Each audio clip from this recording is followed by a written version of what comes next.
그대의 예림이 되어. 안녕하세요, 여러분들의 연예인, 그대들의 연예인, 여러분 모두의 연예인, 연예인입니다. 네, 제가 오늘은요, 인생의 수건 사업이 제가 약간 조회족처럼 턱이 따로 노는요, 잘못 맞은, 한 4, 5년 전에 잘못 맞은 요 필러 턱 재수술 전날입니다.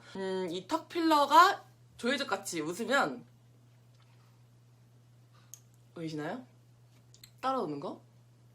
그리고 그 배꼽 필러 영상에서 보셨다시피 재훈이가 저한테 약간 애깨라고 했잖아요. 괜찮아요. 가짜가 딱 같아지. 딱딱해? 네. 딱딱해?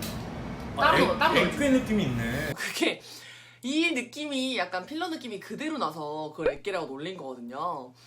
그래서 이 애깨를 물리치고자 제가 오늘 애깨 탈출합니다, 선생님들!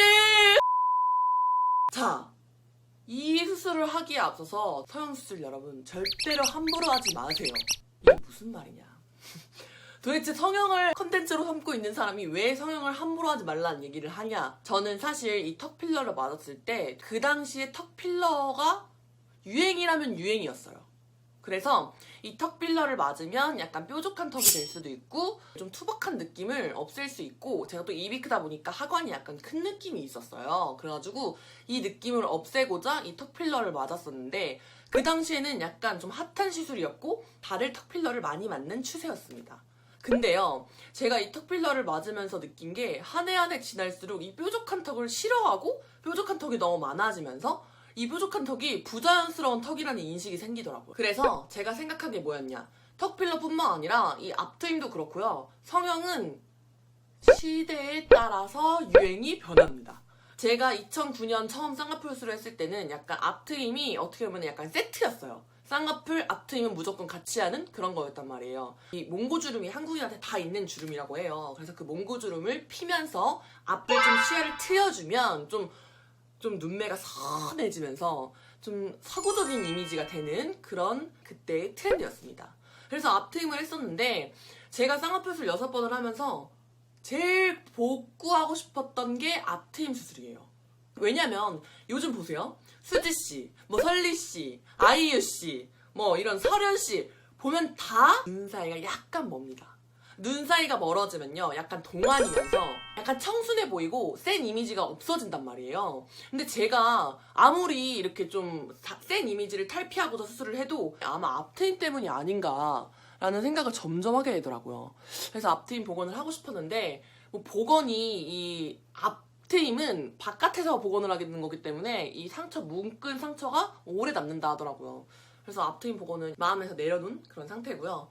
그리고 또 아까 말씀드렸던 이 턱 필러 같은 경우에도 유행이 지난 것도 지난 거지만 굉장히 부자연스럽잖아요. 제 턱에 맞지 않는 턱 필러, 그리고 이렇게 자연스럽게 이어지게 된 것도 아니고 조그만 양의 턱 필러를 딱 맞다 보니까 이게 진짜 내가 욕심을 냈었구나라는 생각이 들더라고요. 그러니까 여러분들 진짜 그 당시에 유행하는 시술, 또 요즘 시술을 살펴볼까요? 보면은 뒷밑에 힘 유행하죠. 또 요즘에 입꼬리 올리는 수술 유행이란 말이에요. 그리고 또 인중 좁히는 거 유행하죠. 근데 이 모든 시술들이 좀 큰 뭐 뼈를 깎는다든지 큰 수술들을 대처하기 위한 방안으로 생겨나는 시술들이잖아요. 뒷밑에 힘을 해서 제가 약간 중안부가 짧아 보이는 효과를 얻었고, 인중을 작게 하면 하관이 짧아 보이는 효과가 있기 때문에 생겨나는 수술들이잖아요.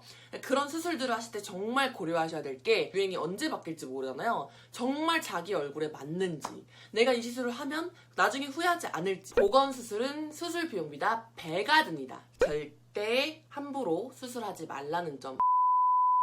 앞으로 저는 사실 수술은 거의 다 해봤기 때문에 앞으로 할 수술들은 거의 다 제가 했던 수술들을 좀 복원하기 위한 복원 수술만 남은 상태입니다. 그래서 이 턱 필러 제거 수술은 녹는 필러도 있겠지만, 제가 4, 5년 전에 무턱대고 뭐 공짜로 맞춰준다고 해서 가서 맞았더니 이게 약간 좀 안 녹는 필러더라고요. 그러다 보니까 안 녹는 필러가 진짜 몸에 안 좋은 거 아시죠?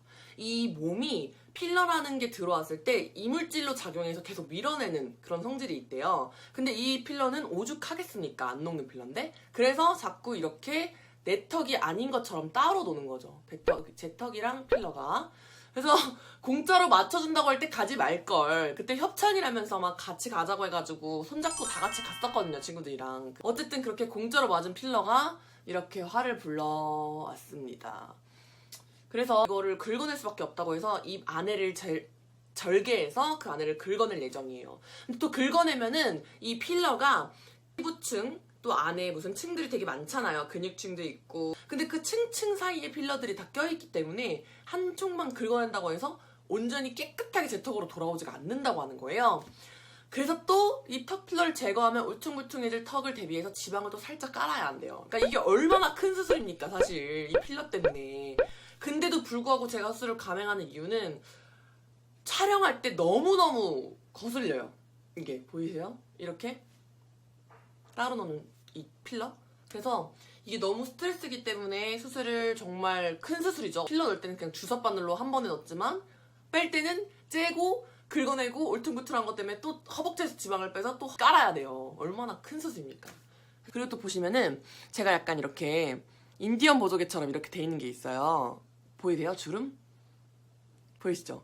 이게 살이 쳐져서 생긴 거예요. 그래서 이 위에 밑에 이렇게 살들 보이시죠? 이게 원래 사실 앞볼이 통통하면은 앞쪽으로 안면부가 이렇게 튀어나와서 얼굴이 작아 보이잖아요. 근데 저는 있어야 할 이곳에는 살이 없고 요 밑에 여기 처진 살이 생겨가지고 여기도 살짝 지방을 제거합니다.